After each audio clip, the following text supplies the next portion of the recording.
નમસ્કાર દર્શક મિત્રો, હું છું એન્કર અર્પિતા પટેલ। દેશભરના તાજા અને સચોટ સમાચાર આપણી ભાષામાં જોવા માટે A1 અભિક્રાઇમ ન્યૂઝમાં આપનું હાર્દિક સ્વાગત છે।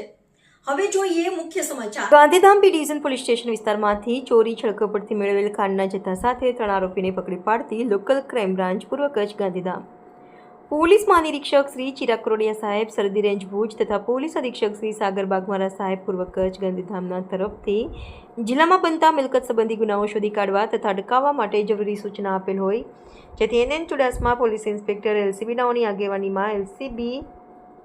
ટીમ ગાંધીધામથી બી ડિવિઝન પોલીસ સ્ટેશન વિસ્તારમાં પેટ્રોલિંગમાં હતી। તે દરમિયાન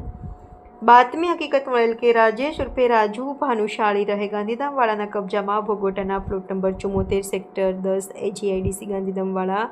પ્લોટમાં ચોરી કે છળકપટથી મેળવેલ શંકાસ્પદ ખાંડનો જથ્થો રાખેલ છે અને તે જથ્થાને સગેવગે કરવાની પેરવીમાં છે, જેથી LCBની ટીમ દ્વારા જરૂરી વર્કઆઉટ કરી ઉપરોક્ત જગ્યાએ રેડ કરતા નીચે જણાવેલ 3 ઇસમો શંકાસ્પદ ખાંડના જથ્થા સાથે મળી આવેલ, જેઓને આ ખાંડના જથ્થા બાબતે પૂછપરછ કરતા તેની પાસે કોઈ બિલ કે આધાર પુરાવા નહીં હોવાનું જણાવતા સદર ખાંડનો જથ્થો ચોરી કે છળકપટથી મેળવેલ હોવાનું જણાવતા નીચે જણાવ્યા મુજબનો ખાંડનો જથ્થો BNS કલમ 106 મુજબ કબજે કરી તથા મળી આવેલ ઇસમોને BNS કલમ 32(2) મુજબ અટકાયત કરી કાયદેસરની કાર્યવાહી કરી આગળની કાર્યવાહી માટે ગાંધીધામ બી ડિવિઝન પોલીસ સ્ટેશનને સોંપવામાં આવેલ છે। પકડેલ આરોપીઓમાં રાજેશ ઉર્ફે રાજુ મોહનભાઈ ભદ્રા, વિષ્ણુભાઈ પ્રહલાદભાઈ રાવળ, દિનેશ વૃંદાવનસિંહ લોધી, પકડવાના બાકી આરોપી કાસમ કક્કલ, મંજી આહિર વગેરેનો સમાવેશ થાય છે। આ કામગીરી લોકલ ક્રાઇમ બ્રાન્ચના પોલીસ ઇન્સ્પેક્ટર